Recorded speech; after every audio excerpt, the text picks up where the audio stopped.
எனக்கு பிரியமான என் அன்பு குடும்பத்தாரே, கர்த்தர் சொல்லுகிறார், உன் வீட்டிலே ஒரு மகிழ்ச்சியான ஒரு செய்தி உண்டாக போறது. கண்மலையின் தேனாக ஒரு சுவை உள்ள ஒரு மங்கள செய்தி உண்டாக போறது. ஒரு நல் வார்த்தை உங்களை தேடி வரப்போகிறது. உங்க வீட்டின் ஆசீர்வாதங்கள் தேவனிடத்திலிருந்து, பர்வத்திலிருந்து, அந்த பாறையிலிருந்து வருகிற எண்ணெய் போல வழிந்து வரப்போகிறது. உங்கள் வாழ்க்கை காய்ந்து கிடந்தால் எண்ணெய் போல ஒரு பசுமையான ஒரு நல்ல ஒரு செழிப்பான ஒரு ஆசீர்வாதத்தை கர்த்தர் கொடுத்து இந்த நாளிலே கர்த்தர் சொல்லுகிறார், உங்களை கண்மலையில் தேடினால் நான் உங்களை திருப்தியாக்குவேன். கிறிஸ்துவுக்குள் பிரியமான என் அன்பு சகோதரர் இயேசு கிறிஸ்து நாமத்திலே என் அன்பின் வாழ்த்துக்களை நான் உங்களுக்கு தெரிவித்துக் கொள்கிறேன். இந்த அருமையான நல்ல நாளிலும் கர்த்தருடைய வார்த்தையை கொடுப்பது நான் மிகுந்த மகிழ்ச்சி அடைகிறேன். எனக்கு பிரியமானவர்களே, இந்த செய்தியின் வேளையிலே திரையின் கீழாக வருகிற விலாசத்தை நீங்கள் பார்ப்பீர்களா? நம்முடைய சபையினுடைய விலாசம். நீங்கள் பெரம்பூர் வியாசார்படி பகுதியிலே வேறு எந்த சபைக்கு போகாத இருப்பீர்கள் சொன்னால் நம்முடைய சபையில் தேவனுடைய நாமத்தை உயர்த்தபடி மிக உங்களை அன்புடன் வரவேற்கிறேன். விசேஷமாக அதில் கொடுக்கப்படுகிற மொபைல் நம்பரை பார்க்கும் பொழுது நீங்கள் தொடர்பு கொண்டு உங்களுடைய ஜெப விண்ணப்பங்களை தெரிவிக்கலாம். நீங்கள் ஃபோன் மூலியமாக ஜெபித்துக் கொள்ளலாம். கர்த்தர் உங்களை ஆசீர்வதிப்பாராக. கர்த்தருடைய வார்த்தைக்கு நேராக நாம் கடந்து போவோம். இந்த நாளிலும் கர்த்தருடைய வார்த்தை தலைப்பு, கண்மலையின் தேனினால் உன்னை திருப்தி ஆக்குவேன் என்ற தலைப்பிலே உங்களோடு நான் பேச இருக்கிறேன். கண்மலையின் தேனினால் உன்னை திருப்தி ஆக்குவேன் என்ற தலைப்பிலே பேச இருக்கிறேன். சங்கீதங்களின் புஸ்தகம் 81 சங்கீதம் 16 வசனத்தை வாசிப்போம். உச்சிதமான கோதுமையினால் அவர்களை போஷிப்பார். கண்மலையின் தேனினால் உன்னை திருப்தியாக்குவேன். ஹல்லேலூயா. ஆண்டவராகிய கர்த்தர் இந்த நாளிலே வாக்கு பண்ணுகிறார், கண்மலையின் தேனினால் உன்னை திருப்தியாக்குவேன்.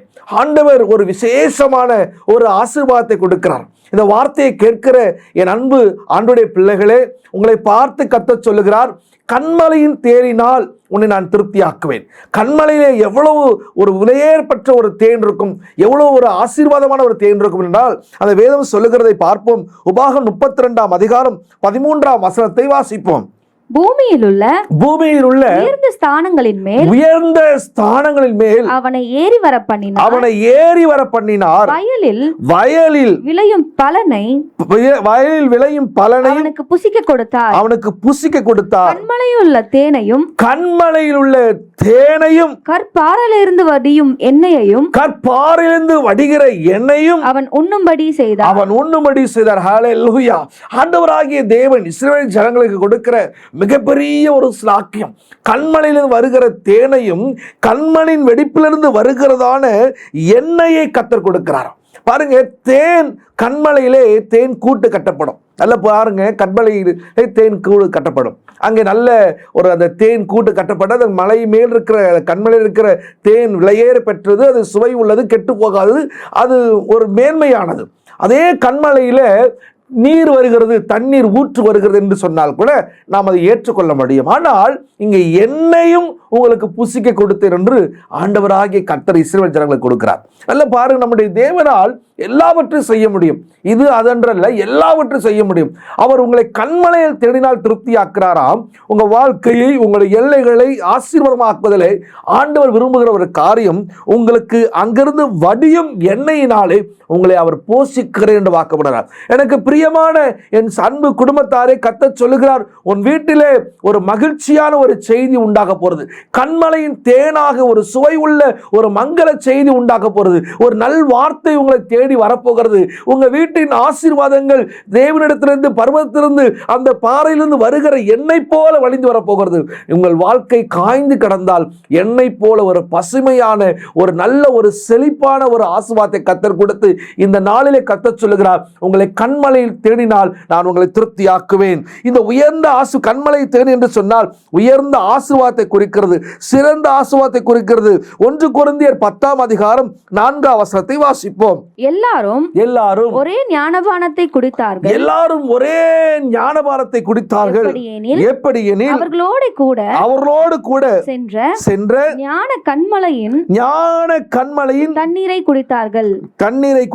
அந்த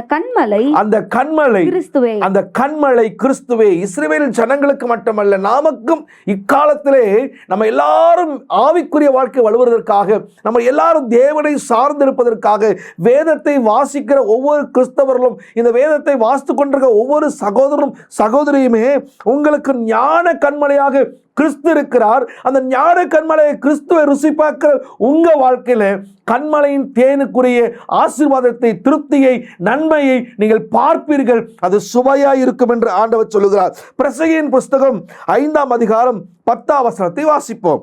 பணப்பிரியன் பணத்தினால் திருப்தி அடைவதில்லை. செல்வ பெருக்கினால் திருப்தி அடைவதில்லை. இதுவும் மாயை. பிரசங்கியின் புஸ்தகம் சாலமோன் ராஜா அழகாய் சொல்லுகிறான். இங்கே பார்க்கும் பொழுது பணப்பிரியன் பணத்தினால் திருப்தி அடைவதில்லை, செல்வப்பிரியன் செல்வத்தினால் திருப்தி அடைவதில்லை, இதுவும் மாயை. ஒருவேளை திருப்தி என்று சொன்னால் நம்ம எதெல்லாம் திருப்தி என்று நினைக்கிறோம்? எனக்கு பணம் இவ்வளவு இருந்தால் திருப்தியா இருக்கும், இவ்வளவு செல்வங்கள் இருந்தால் திருப்தியா இருக்கும், இத்தனை வீடுகள், இத்தனை பங்களாக்கள், இத்தனை கார்கள், பொருள்கள், இதனால் உனக்கு திருப்தி அடைய மாட்டேன், அதெல்லாம் மாயை. ஆனால் நீ ஆண்டவரோடு கூட ஆண்டவருடைய சமூகத்தில் இருந்து ஆண்டவருடைய வேதத்தை வாசித்து ஜெபிக்கிறவளா எப்படின்னு சொன்னா, உங்க வாழ்க்கை ஒருவேளை ஒன்றுமே இல்லாமல் இருந்தாலும் உங்க வாழ்க்கையிலே ஆண்டவர் தேவனாகி கர்த்தர் கண்மலையின் தேனாலே உங்களை திருப்தியாக்க வல்லவராக. ஏனென்றால் இந்த வேத வசனம் ஒரு தேனாய் இருக்கிறது. இது வேத வசனம் கண்மலையிலிருந்து வடிகிற ஒரு தேனாய் இருக்கிறது. இந்த திருப்தியை நீங்க அடைஞ்சுவீங்கன்னு சொன்னா இதற்கு மேலான திருப்தி உலகத்தில் ஒன்றுமே கிடையாது. ஆகவே பணப்பிரியரா இருக்கலாம், செல்வப்பிரியரா இருக்கலாம், உங்களுக்கு அதை எவ்வளவு கொடுத்தாலும் வேண்டாம்னு சொல்ல மாட்டாங்க. எனக்கு எவ்வளவு பணம் கொடுத்தாலும் போதுன்னு சொல்ல மாட்டாங்க. ஏன் பிரியாணியே நீங்க கொடுத்து சாப்பிட வச்சாலும் சாப்பிட்ட பிறகு இன்னும் சாப்பிடுங்கன்னு சொன்னா, இல்லை வயிறு ஃபுல்லாக சாப்பிட்டுட்டேன், எனக்கு வேலை பேக் பண்ணி கொடுங்க, நான் வீட்டுக்கு கொண்டு போறேன்னு சொல்ற அளவுக்கு இன்னைக்கு எல்லாத்திலும் திருப்தி இல்லாமல் இன்னும் வேணும் வேணும் என்றார்கள். ஆனால் நீங்கள் ஆண்டவரோடு நெருங்கி இருக்கும் பொழுது, ஐக்கியப்பட்டிருக்கும் பொழுது, ஆண்டவர் இணக்கமா இருக்கும் பொழுது, உங்க வாழ்க்கையில ஒன்றுமே இல்லைனா கூட கண்மலையின் தேனினால் திருப்தியாக்குகிற அந்த சுவை உள்ள வாழ்க்கையை கர்த்தர் கொடுத்து உங்க வாழ்க்கையிலே ஆசீர்வாதத்தை கட்டளிட அவர் வல்லமுள்ள தேவனா இருக்கிறார். சங்கீதங்களின் புஸ்தகம் 71:3 வாசிப்போம். நான் எப்பொழுதும் வந்தடையத்தக்க கண்மலையாயிரும் என்னை ரட்சிப்பதற்கு கட்டளையிட்டீரே. நீரே என் கண்மலையும் கோட்டையுமா இருக்கிற. ஹல்லேலூயா.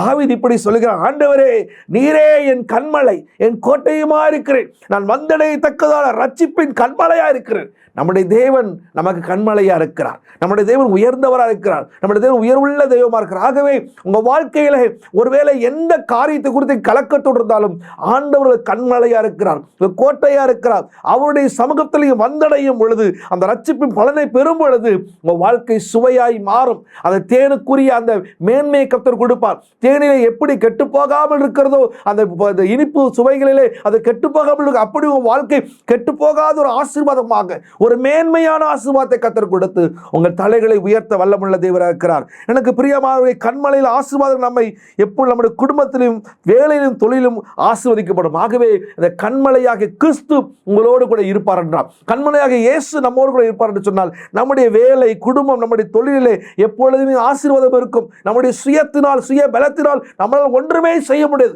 என் ஆண்டவராக கிறிஸ்து கண்மலையா இருக்கிறார். அவர் என்னை ஆசீர்வதிப்பார். நீங்க ஆண்டவரை முன்வைக்கும் பொழுது கர்த்தர் உங்களை ஆசீர்வதிப்பார். கண்மலையிலிருந்து வரும் ஆசீர்வாதங்கள் ஒரு 5 காரியத்தை உங்களோடு கூட இந்த செய்தி பகிர்ந்து கொள்ள விரும்புகிற. முதல் ஆசீர்வாதம், தாகம் தீர்க்கும் கண்மலையா இருக்கிறார். என்னாகும் 20ஆம் அதிகாரம் 10ஆம் வசனம் 11ஆம் வசனத்தை வாசிப்போம்.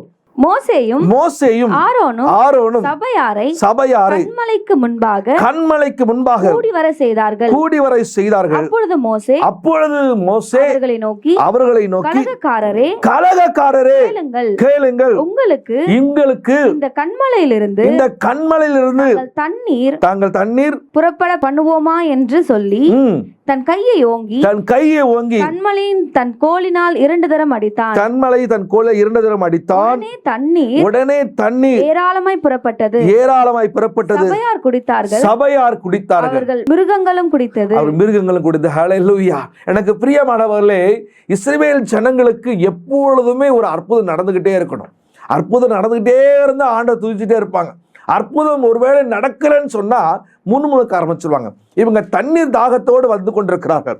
வந்திருக்கும் பொழுது சபையார் எல்லாரும் கூடி வரும் பொழுது ஆண்டவருடைய சமூகத்திலிருந்து அவன் என்ன பண்ணிட்டானா, அந்த 2 முறை தன் கோல் எடுத்து அடித்தார்கள். ஏன்னு சொன்னா, இந்த கலகக்காரர் இஸ்ரவேலர்கள் என்ன பண்ணிட்டாங்க, மோசையை மிகவும் வேதனைப்படுத்திட்டார்கள், எங்களுக்கு குடிக்க தண்ணி வேணும் என்று சொல்லி.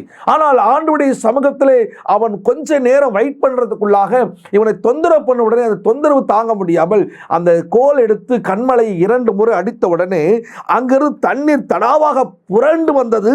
எல்லா சபையோரும், இஸ்ரவேல் ஜனங்கள் எல்லாரும் குடித்து அந்த மிருக ஜீவர்கள் குடித்தார்கள். எனக்கு பிரியமானவர்களே, நம்முடைய தேவன் சமூகத்திலே உங்களுக்காக அவர் பாறையிலே நீரூற்றை உண்டு பண்ண வல்லவராக இருக்கிறார். உங்களுக்கு தாகம் தீர்க்கிறவராக இருக்கிறார். உங்களுக்கு ஒருவேளை என்ன தாகமா இருக்கும், ஒருவேளை நீங்கள் ஆவிக்குரிய வாழ்க்கையில் தாகமா இருக்கிறீர்கள் என்று சொன்னால், ஆண்டுடைய சமூகத்தை குறித்து நீங்கள் அதிக அக்கறையோடு நீங்கள் ஜெபிப்பீர்கள் சொன்னால் உங்கள் தாகம் தீர்க்கப்படும். உங்களுடைய செல்வத்தின் மேலே, உங்களுடைய பணத்தின் மேலே, உங்களுடைய வாழ்க்கையின் மேலே நீங்கள் தாகமா இருக்கீங்கன்னு சொன்னா, இந்த தாகம் எல்லாம் ஒரு நாள் நம்மளுக்கு அது போதும் என்று சொல்லுகிற அளவுக்கு அது இல்லாமல் போகும். ஆனால் ஆவிக்குரிய தாகம் இருக்கும் என்று சொன்னால் உங்களுக்கு வராத இடத்துல கூட எல்லாவற்றையும் ஊற்றாக புறப்பட பண்ணி தேவன் உங்கள் தாகத்தை தீர்க்க வல்லமுள்ள தேவனாக இருக்கிறார். யோவான் சுவிசேஷம் 4ஆம் அதிகாரம் 13-14 வாசிப்போம். இயேசு அவளுக்கு பிரதியுத்தரமாக, இந்த தண்ணீரை குடிக்கிறவனுக்கு மறுபடியும் தாகம் உண்டாகும். நான் கொடுக்கும் தண்ணீரை குடிக்கிறவனுக்கோ ஒரு காலம் தாகம் உண்டாகாது. நான் அவனுக்கு கொடுக்கும் தண்ணீர் அவனுக்குள்ளே நித்திய ஜீவ காலமாய் ஊறுகிற நீரூற்றாய் இருக்கிறது. ஹல்லேலூயா. நம்முடைய தேவனுடைய வசனம், தேவனுடைய சமூகம் நம்முடைய தாகம் தீர்க்கிறதா இருக்கிறது. நம்முடைய இருதயத்தை, ஆத்துமாவை தாகம் தீர்க்கிறதா இருக்குது. ஏனென்றால் அவனுக்குள்ளே இருக்கிற அந்த தண்ணீர் நித்திய ஜீவகாலமாய் ஊற்றாய் இருக்கிறது என்று எழுதப்பட்டது. எனக்கு பிரியமானவர்களே, இந்த வேத வசனத்தை நீங்கள் வாசிக்கும் பொழுதும், இந்த வேத வசனப்படி நீங்கள் நடக்கும் பொழுது, உங்கள் வாழ்க்கையில் இருக்கிற எல்லா விதமான தாகம் என்று இருக்கிற உங்கள் குடும்ப வாழ்க்கையாக இருக்கலாம், உங்களுடைய தொழிலாக இருக்கலாம், வேலையாக இருக்கலாம், உங்களுடைய குடும்பத்தின் சூழ்நிலையாக இருக்கலாம். ஐயோ, இது தாகமாக இருக்கிறது, பிரச்சனை எப்போ மாறும், எப்போ என்னுடைய தாகம் தீர்க்கப்படும் என்று நீங்கள் காத்து கொண்டிருப்பீங்க சொன்னால், தாகம் தீர்க்கிற ஒரு கண்மலையாகி கிறிஸ்து இருக்கிறார். நீங்கள் ஆண்டவரோடு இணக்கமாயிருங்கள், ஆண்டவரை சார்ந்திருங்கள், ஆண்டவரை நோக்கி பாருங்கள். உங்களுக்கு கர்த்தருடைய நாமத்தினால் உங்கள் தாகம் தீர்க்கப்படும், உங்கள் பிரச்சனைகள் முடிவுக்கு வரும். தேவன் உங்களுக்கு கண்மலையாக கிறிஸ்துவாகியவர் உங்களுக்கு வனாந்திரத்திலிருந்தும் பாறையிலிருந்தும் தண்ணீரை உண்டாக்கி உங்கள் தாகத்தை தீர்க்க வல்லமுள்ள தேவனாக இருக்கிறார். அடுத்ததாக ரட்சிப்பின் கண்மலையாக இருக்கிறார். அவர் எப்படி இருக்கார்? முதலாவது நான் உங்களுக்கு சொன்னேன், தாகம் தீர்க்க கண்மலை. இரண்டாவது ரட்சிப்பின் கண்மலை இருக்கிறார். சங்கீதத்தின் புஸ்தகம் 89:26 வாசிப்போம். அவன் என்னை நோக்கி நீர் என் பிதா, என் தேவன், என் ரட்சிப்பின் கண்மலை என்று சொல்லுவான். ரட்சிப்பின் கண்மலை என்று சொல்ல. எனக்கு பிரியமானவர்களே, நம்முடைய ரட்சிப்பின் தேவன் ஆண்டவராகிய கிறிஸ்து அவனை நோக்கி நீர் என் பிதா என்று சொன்னது மட்டுமல்லாமல் என் ரட்சிப்பின் கண்மலை என்று அவன் சொல்லுகிறான். நம்முடைய ரட்சிப்பு யார்? நம்மை விடுவிக்கிறார் யார்? நம்மை காப்பாற்றுகிறார். நம்முடைய பாவத்தில் சாபத்தை விடுவிக்கிறார்னால் நம்முடைய ரட்சிப்பாகிய கண்மலை. இந்த கண்மலையை கிறிஸ்து நம்ம எல்லாரும் ரட்சிக்கப்படுவதற்காகவே சிலுவையிலே தன் ஜீவனை கொடுத்தார். தன்னுடைய மரணத்தின் கடைசி மரணம் நமக்காக மன்றாடி கொண்டிருந்தார். இந்த ரட்சிப்பை நாம் இன்னைக்கு பெற்றுக்கொண்டவர்களாக இருக்கும் பொழுது, ரட்சிப்பை எங்க இருக்குது அப்படின்னு கேட்டா, ரட்சிப்பாகிய கண்மலை கிறிஸ்து. அந்த கிறிஸ்துவை நீங்க அறியும் பொழுது நீங்க ரட்சிக்கப்படுவீர்கள். அந்த கிறிஸ்துவை நீங்க நம்பும் பொழுது நீங்க ரட்சிக்கப்படுவீர்கள். அந்த கிறிஸ்து நம்ம கொடுக்கப்பட்ட வார்த்தை, விசுவாசத்தை அதன்படி நடக்கும் பொழுது ரட்சிக்கப்படுவீர்கள். ஆகவே ரட்சிப்பு கிறிஸ்துவுடையது. ரட்சிக்கப்படுகிறவர்கள் எல்லாரும் கிறிஸ்துவனில் வந்து விடுவார்கள். ரட்சிப்பாகிய அந்த கண்மலையை நீங்க அடைய வேண்டும் என்று ஆண்டவர் விரும்புகிறார். சங்கீதம் 95:1 வாசிப்போம். கர்த்தரை கம்பீரமாய் பாடி நம்முடைய இரட்சண்ய கண்மலையை சங்கீர்த்தனம் பண்ண கடவோம் வாருங்கள். தாவீது இப்படியாய் சொல்லுகிறான், கர்த்தரை கம்பீரமாய் பாடி இரட்சண்ய கண்மலையை சங்கீதனமால் பண்ண கடவோம் வாருங்கள் என்று சொல்லுகிறான். எனக்கு பிரியமானவர்களே, நம்முடைய இரட்சண்ய கண்மலை, நம்முடைய தேவன் இரட்சண்ய கண்மலையா இருக்கிறார். உங்களுக்கு இந்த நாளிலே ரட்சிப்பை குறித்து நீங்கள் ஒருவேளை, ஆண்டவரே என்னை ரட்சியும், என்னுடைய பாவ கட்டளை விடுதலை பண்ணும், என்னுடைய வியாதியிலிருந்து விடுதலை பண்ணும், என்னுடைய துன்பத்திலிருந்து விடுதலை பண்ணும், என்னுடைய வாழ்க்கை இந்த பிரச்சனை ரொம்ப நாளை நெருக்கி கொண்டிருக்கிறது என்று நீங்கள் பாரத்தோடு இருப்பீங்க சொன்னால், இந்த வார்த்தையை கேட்கும் பொழுது கர்த்தர் சொல்கிறார், இந்த வார்த்தையின்படியே ரட்சிப்பின் கண்மலையாக இயேசுவை நோக்கி யாரெல்லாம் கூப்பிடுறீர்களோ ஆண்டவரே என்று யாரெல்லாம் சத்தமிட்டீர்களோ உங்க வாழ்க்கையில் ஒரு அற்புதத்தை கர்த்தர் செய்ய வல்லமுள்ளது இருக்கிறார். அவர் ரட்சிப்பின் கண்மலை, அவர் உங்களோடு கூட இருக்கிறார். இந்த மாதம் கர்த்தர் உங்களோடு பேசிக் கொண்டிருக்கிறார். நாளிலே உங்களோடு பேசிக் கொண்டிருக்கிறார். அந்த கண்மலையின் தேடினால் உங்களை திருப்தியாக்குவார். முதலாவதாக தாகம் தீர்க்கிற கண்மலை, இரண்டாவதாக ரட்சிக்கிற ஒரு கண்மலையா இருக்கிறார், மூன்றாவதாக பெலனான கண்மலையா இருக்கிறார். வாசிப்போம் சங்கீதம் 62 சங்கீதம் 6 வசனம் 7 வசனத்தை வாசிப்போம். அவரே என் கண்மலையும், அவரே என் கண்மலையும், என் ரட்சிப்பும், என் ரட்சிப்பும், உயர்ந்த அடைக்கலமுமானவர், என் உயர்ந்த அடைக்கலமானவர், நான் அசைக்கப்படுவதில்லை, நான் அசைக்கப்படுவதில்லை, என் ரட்சிப்பும், என் ரட்சிப்பும், என் மகிமையும், என் மகிமையும் தேவனிடத்தில் இருக்கிறது. என் ரட்சிப்பும் என் மகிமையும் தேவனிடத்தில் இருக்கிறது. பெலனான என் கண்மலையும், பெலனான என் கண்மலையும், என் அடைக்கலமும், என் அடைக்கலமும் தேவனுக்குள் இருக்கிறது. தேவனுக்குள். ஹல்லேலூயா. எனக்கு பிரியமானவர்களே, மூன்றாவது பெலனான கண்மலை என்று ஆண்டவர் பேசிக் கொண்டிருக்கிறார்.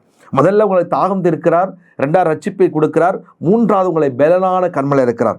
இந்த 6 வசனம் இப்படியாய் சொல்லுகிறது அழகா, அவரே என் கண்மலையும் என் ரட்சிப்பும் என் உயர்ந்த அடைக்கலமானவர், நான் அசைக்கப்படுவதில்லை. நம்முடைய தேவன் நமக்கு பெலனாய் இருந்தால் ஒரு தீங்கு நம்மளை அசைக்க முடியாது, ஒரு மனுஷன் அசைக்க முடியாது, ஒரு மனுஷனுடைய ஒரு எதிர் வல்லமைகளை அசைக்க முடியாது.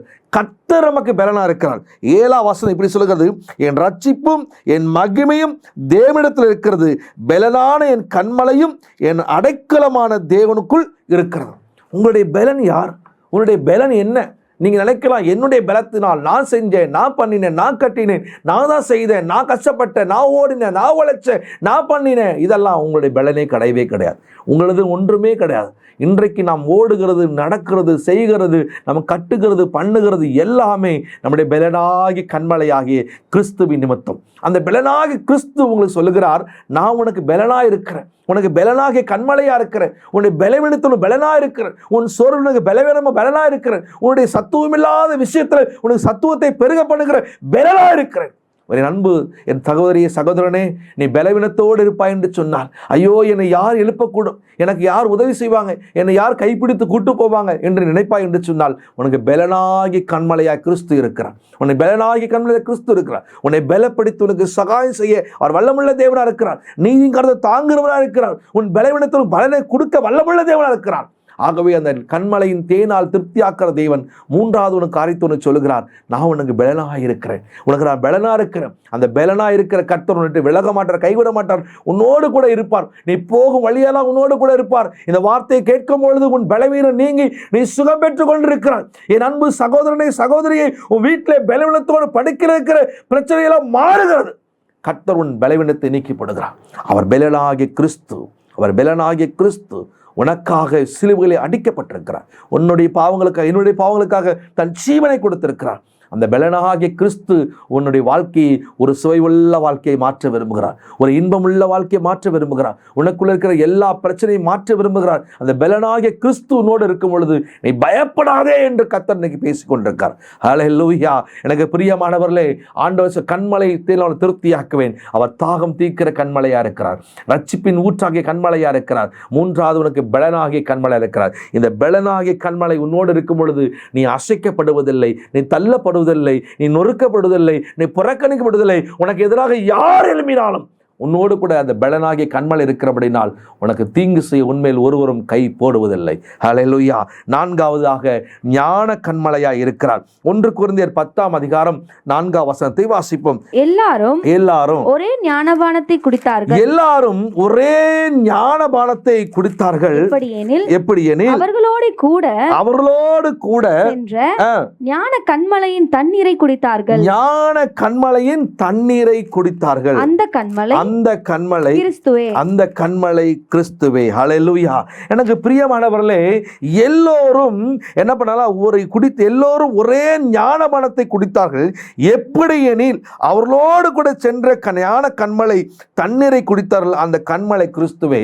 எனக்கு பிரியமானவர்களே, உன்னுடைய ஞானம் கிறிஸ்துவாய் இருக்கிறார். உன்னுடைய ஞானம் கிறிஸ்துவாக. ஒருவேளை நீங்கள் ஞானத்தில் குறைவுள்ளவராக இருப்பீர்கள் என்று சொன்னால், சம்பூர்ணமாய் கொடுக்கிறவரும் கடிந்து கொள்ளாதவருமாய் இருக்கிற ஆண்டவராகிய இயேசுவின் இடத்துல கேளுங்கள். உங்கள் ஞானம் பரிபூர்ணமாய் கொடுக்கப்படும். இந்த உலகத்திலே வாழ்வதற்கு, உன் குடும்ப வாழ்க்கையில் வாழ்வதற்கு, உன் பொருளாதாரத்தில் வாழ்வதற்கு, உன் வேலையிலே, உன் தொழிலிலே வாழ்வதற்கு, ஒரு ஊழியத்தில் வாழ்வதற்கு மிக முக்கியமானது ஞானம். அந்த ஞானத்தை நீ கர்த்தரிடத்திலிருந்து கேட்கும்போது கர்த்தர் கொடுப்பார். ஞானமற்றவர்களா இருப்பேன் என்று சொன்னால், ஆண்டவரே எனக்கு ஞானத்தை கொடுங்க. அந்த ஞான கண்மலையாக ஒரே பானத்தை குடித்தார்கள் இஸ்ரவேல் ஜனங்கள். நாங்களும் இன்றைக்கு குடிக்கும் அந்த ஒரே ஞானபானமாகிய இந்த வார்த்தை, இந்த வேதம் தான் ஞான வார்த்தை. இந்த வேதம் தான் ஞானத்தை கொடுக்கிறது. இந்த வேதத்தில் தான் எல்லா விதமான சத்துவம் இருக்கிறது. இந்த வேதத்தை வாசிக்கிறவங்க, நீங்கள் சங்கீத புஸ்தகத்தை வாசிக்கும் பொழுது என்னிலும் முதிர்வர்களுக்கு ஞானம் உள்ளவனாக இருந்தேன் அப்படின்னா உன்னுடைய கற்பனையை கை கொள்கிறதுனால 119ஆம் சங்கீதம் இப்படி எழுதப்பட்டிருக்கும். நீ உன்னுடைய கற்பனையை நான் கை கொள்றதுனால என்னிலும் ஞானம் உள்ளவர்களுக்கு நான் ஞானம் உள்ளவனாய் மாறேன், என்னோட மூத்தவர்களுக்கு என்னோட வயதானவர்களுக்கு நான் ஞானம் உள்ளவனாய் இருந்தேன் என்று சொல்லி எழுதப்பட்டிருக்கும். எனக்கு பிரியமானவர்களே, இந்த ஞான கண்மலை இங்கே நமக்கு இருக்கிறதை பார்க்கிறோம். இந்த ஞான பானத்தை நம்ம குடிக்கும் பொழுது, இந்த வார்த்தையாகி இந்த வசனத்தை நாம் தியானிக்கும் பொழுது உங்களுக்கு விசேஷ ஞானம் வரும். ஹல்லேலூயா. ஆண்டவர் விசேஷத்தை ஞானத்தை கொடுக்கிறார். அநேகருடைய பிள்ளைகள், ஐயோ என்னுடைய மகனுக்கு இந்த ஞானம் இல்லையே, என் மகளுக்கு ஞானம் இல்லை, இந்த சப்ஜெக்ட் புரியலையே, இந்த சப்ஜெக்ட் குறித்து என் மகள் ரொம்ப கஷ்டப்படுறா, ஏன் இந்த குரூப் எடுத்தன்னு தெரியல, எதுக்காக இதை படிக்கிறேன்னு சொல்லிட்டு நீங்க கவலையோடு இருந்தால் இந்த வேதத்தை வாசிக்க சொல்லுங்க. இந்த வேதத்தை வாசித்து வசனத்தில் இருக்கிறத அவங்களை பதிவு செய்யக்குள்ள, அந்த மனதுக்குள்ள ஏற்றுக்கொள்ள சொல்லுங்க. இந்த வசனத்தின்படி நடக்க சொல்லுங்க. அந்த பரலோகத்திற்கு ஞானம் உங்க மகளுக்கு வரும், உங்க மகனுக்கு வரும். உங்க மகனும் மகளும் ஞானத்தில் ஒருவேளை ஒரு மாதிரி ரொம்ப அசட்டையா இருந்து ஒருவேளை அதை ஏற்றுக்கொள்ளக்கூடாதபடிக்கு மன சோர்வு இருப்பார்கள் சொன்னா, இந்த ஞானமாகிய வார்த்தையை அவர்கள் புசிக்கும் பொழுது, இந்த ஞானமாகிய வார்த்தையை அவர்கள் ஏற்றுக்கொள்ளும் பொழுது விசேஷ ஞானத்தை கர்த்தர் கொடுப்பார். எனக்கு பிரியமானவர்களே, நம்முடைய தேவன் ஞான கண்மலை. உபாகம் 34:9 வாசிப்போம். மோசே நூனின் குமாரனாகிய யோசுவாவின் மேல் தன் கைகளை வைத்தபடியினால் அவன் ஞானத்தின் ஆவியினால் நிறையப்பட்டான். இஸ்ரவேல் புத்திரர் அவனுக்கு கீழ்ப்படிந்து கர்த்தர் மோசேக்கு கட்டளையிட்டபடியே செய்தார்கள். கர்த்தர் மோசே கட்டளை எல்லாம் செய்தார்கள். எல்லாம் ஹல்லேலூயா சொல்லுவோம். ஆமென். ஹல்லேலூயா. எனக்கு பிரியமானவர்களே, ஆண்டவராகிய அந்த ஞானம் இந்த யோசுவாக்குள்ளே விசேஷமா வருகிறது. அந்த யோசுவா மோசே மரிக்கும் பொழுது யோசுவாவை அழைத்து அவன் மேல் கைகளை வைத்து அவனை ஆசீர்வதிக்கிறதை பார்க்க முடியும். இந்த 6 லட்சம் புருஷர்கள், ஏறக்குறைய 20 லட்சம் பேரை மோசே வழி நடத்தி கொண்டு வருகிறான். இப்பொழுது மோசே மரிக்க போகிறான். மோசேவுடைய கடைசி அந்த நாட்கள் வந்து விட்டது, நேரம் வந்து விட்டது. எப்படியாக இஸ்ரவேல் ஜனங்களை வழி நடத்த வேண்டும் என்று சொன்னால், மோசேக்கு இருந்த விசேஷ ஞானம் உண்டு. என்ன ஞானம்னா, ஆண்டவரோடு பேசுகிறது, ஆண்டவருடைய சத்தத்தை கேட்கிறது. ஆண்டவர் என்ன சொல்றாரோ அந்த சத்தத்தை கேட்டு அதை கரெக்டா வழி நடத்தி கொண்டு போறது மோசேக்கு ஒரு ஞானம் இருந்தது. அந்த ஞானம் யோசுவாவுக்கு இல்லை என்பதை மோசே அறிந்து கொண்டு, அந்த ஞானம் யோசுவாவுக்கு வேண்டும் என்று சொல்லி ஆண்டவராகிய தேவனுடைய சமூகத்திலிருந்து மோசே யோசுவா மேல் கை வைத்து அவனை ஆசீர்வதிக்கும் போது அவன் ஞானத்தின் ஆவியினால் நிரப்பப்பட்டிருந்தான். எனக்கு பிரியமானவர்களே, இன்றைக்கு உங்க பிள்ளைகளுக்காக, உங்க வீட்டர்களுக்காக நீங்கள் பாரத்தோடு உங்க கைகளை வைத்து ஜெபம் பண்ணுங்க. ஆண்டவரே, என் மகளுக்காக ஞானம் வேண்டும் என்று ஜெபம் பண்ணுங்க. உங்களுக்குள்ள அபிஷேகம் இருக்கும் என்று சொன்னால் அந்த அபிஷேகத்தின் ஞானத்தின் ஆவியானவர் உங்கள் பிள்ளைகளின் ஞானமாய் நடத்துவார். நீங்கள் யோசுவாவின் புஸ்தகத்தில் 3ஆம் அதிகாரம் 5ஆம் அதிகாரத்தை பார்க்கும் பொழுது யோசுவாவுக்கு இருந்த ஞானம் எல்லாரையும் பார்க்கும் பொழுது ஆச்சரியமா இருந்தது. அவன் ஞானம் எப்படி இருந்தால், இஸ்ரவேல் புத்திரர்கள் எல்லாரும் அவனுக்கு பயப்படும்படியாக ஞானத்தின் ஆவியானவர் அவன் மேல் தங்கியிருந்தார் என்று எழுதப்பட்டிருக்கு. எனக்கு பிரியமானவர்களே, ஞானத்தின் கண்மலை, அவர் ஞான கண்மலை. நீங்கள் ஜெபம் பண்ணும் பொழுது, வேதத்தை வாசிக்கும் பொழுது அந்த ஞானம் விசேஷமாய் கொடுக்கப்படும். அந்த ஞானம் உங்களுக்குள்ளே வரும் பொழுது இந்த உலகத்தை ஜெயிக்க முடியும். அன்றைக்கு மோசே அந்த யோசுவாக்கு ஞானத்துக்காக தன் கைகளை வைத்து அவன் ஜெபிக்கும் பொழுது, தன் கைகளை வைத்து ஆசீர்வதிக்கும் பொழுது ஞானத்தின் ஆவியானவர் இறங்கி இருப்பது போல இன்றைக்கு நீங்களும் இந்த வார்த்தையை கேட்கும் பொழுது, கைகளை உயர்த்தி ஜெபிக்கும் பொழுது, முடிவு ஜெபத்தில் நீங்க கைகளை வைத்து தேவனை நீங்க மையப்படுத்தும் போது நிச்சயமாக ஞானத்தின் ஆவியானவர்கள் நிரப்புவார். உங்க வீட்டிலே ஞான கண்மலையை நீங்கள் பார்க்க முடியும் என்பதை செவித்தும் சந்தேகம் கிடையாது. எனக்கு பிரியமானவர் 4வது ஒரு ஞான கண்மலையா இருக்கார். இந்த ஞான கண்மலையானவர் உங்க கண்மலையை தேடினால் உங்களை திருப்தியாக்க வல்லமுள்ள தேவனா இருக்கிறார். 5வது காரியத்தை சொல்லி நான் முடிக்க விரும்புவது, உயர்த்துகிற கண்மலையா இருக்கிறார். உயர்த்துகிற தீங்கு நாளில் அவர் என்னை தம்முடைய கூடாரத்தில் மறைத்து என்னை தமது கூடார மறைவிலே ஒளித்து வைத்து தம்முடைய கூடார மறைவிலே ஒளித்து வைத்து என்னை கன்மலையின் மேல் உயர்த்துவார். கன்மலை மேல் 6ஆம் வசனத்தை வாசிப்போம். இப்பொழுதும் என் தலை என்னை சுற்றிலும் இருக்கிற என் சத்துருக்களுக்கு மேலாக உயர்த்தப்படும். சத்துருக்களுக்கு மேலாக உயர்த்தப்படும். அது நிமித்தம் அவருடைய கூடாரத்திலே நான் ஆனந்த பலிகளை இட்டு கர்த்தரை பாடி அவரை கீர்த்தனம் பண்ணுவேன். ஹல்லேலூயா. எனக்கு பிரியமானவர்களே, ஆண்டவர் உயர்த்துகிற ஒரு கன்மலையா இருக்கிறார். உன் வாழ்க்கையின் தரம் உயரப்போகிறது, உன்னுடைய ஆசீர்வாதம் உயரப்போகிறது.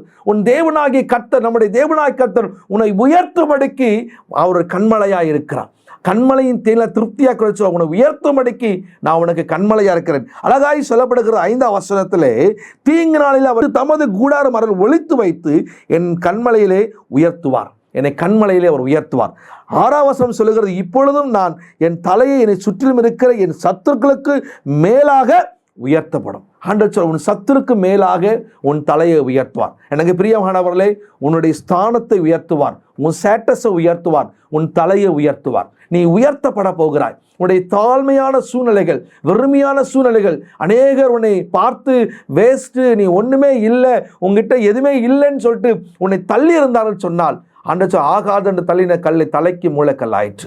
கட்டிடத்துக்கு ஒரு பிரதானமான கல்லாக நீங்கள் பயன்படுத்தப்படுங்கள். உங்கள் குடும்பத்தில் உங்களை உயர்த்த போகிறார். நீங்கள் தள்ளப்பட்ட இடத்துல உங்கள் ஸ்தானத்தை உயர்த்த போகிறார். அந்த உயர்வுள்ள அந்த தேவனுடைய கண்மலை உங்களோடு கூட இருக்கிறார். ஆகவே அந்த தேவன் சொல்லுகிறார், உன்னை ஆசீர்வதிக்கும்படிக்கு, ஒருவேளை இப்போ ஒன்றுமே இல்லாமல் இருக்கலாம், ஒருவேளை இப்போ ஒரு சூழ்நிலைகள் உனக்கு எதிர்மாறியா இருக்கலாம், அவர் கூடார மறைவிலே உன்னை ஒளித்து வைத்திருக்கிறார். ஏற்ற சமயத்திலே உன் சத்துருக்கு முன்பாக உன் தலையை கர்த்தர் உயர்த்துவார். ஹல்லேலூயா.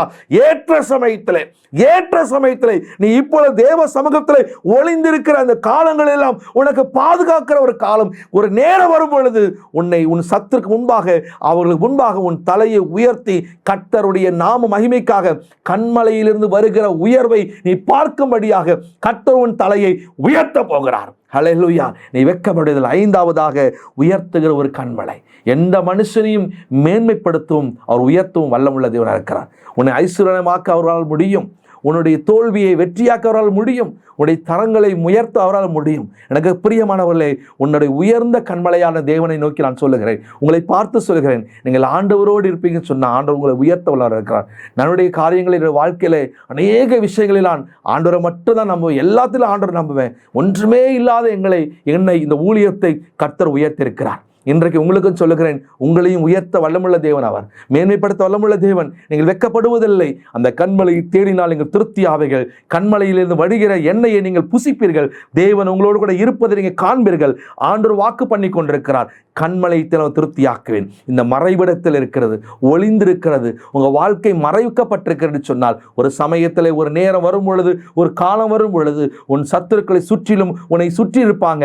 அந்த இடத்துல, அந்த சூழ்நிலையில, அந்த பாதையில உன்னை கர்த்தர் நிலைநிறுத்தி உன் தலையை உயர்த்தும் பொழுது அவர்கள் சொல்வார்கள், உயர்ந்த கண்மலை நீ அங்கே வந்து இருந்தாய், அங்கே அடங்கி இருந்தாய், அங்கே காத்திருந்தாய், அங்கே ஜெபித்து கொண்டிருந்தாய், நீ ஆலயத்துக்கு போயிருந்த, ஊழியம் செஞ்ச, ஆண்டவருக்காக இதை பண்ணின, அதனாலதான் உன்னை கர்த்தர் உயர்த்தினார் என்று சொல்லி உன்னை குறித்து அவர் சாட்சி கொடுப்பார்கள். எனக்கு பிரியமானவர்களே, ஆண்டவர் இந்த மாதத்திலே உங்களோடு பேசி கொண்டிருக்கிறார். உயர்ந்த கண்மலையா இருக்கிறார். உங்களை உயர்த்துகிற ஒரு கண்மலை உங்களோடு கூட இருக்கிறார். நீங்கள் வெட்கமடைவதில்லை. பிரியமானவர்களே, கண்மலை திருப்தியாக்க கர்த்தர் பேசியிருக்கிறார். முதலாவது கர்த்தர் சொல்லுகிறார், உங்களோடு கூட தாகம் தீர்க்கிற ஒரு கண்மலையா இருக்கிறார். 2வது ரட்சிப்பின் கண்மலையா இருக்கிறார். 3வது பலனாகி கண்மலை இருக்கிறார். 4வது ஞான கண்மலையா இருக்கிறார். 5வது உயர்த்துகிற கண்மலை இருக்கிறார். கண்களை மூடி தேவனை நோக்கி பார்ப்போம். நல்ல தெய்வமே, இந்த அருமையான இந்த வேளையில கூட கர்த்தர் வார்த்தையை கேட்டுக்கொண்டிருக்கிற என் அன்பு தகப்பனுக்காய் ஸ்தோத்திரம், தாயாருக்காய் ஸ்தோத்திரம். அப்பா ஆண்டவரே, அப்பா உம்முடைய நாமத்தினாலே கண்மலை தேடினால் திருப்தியாக்குவேன் என்று சொல்லி சங்கீதம் 81:16 வாக்குத்தத்த பிரகாரம்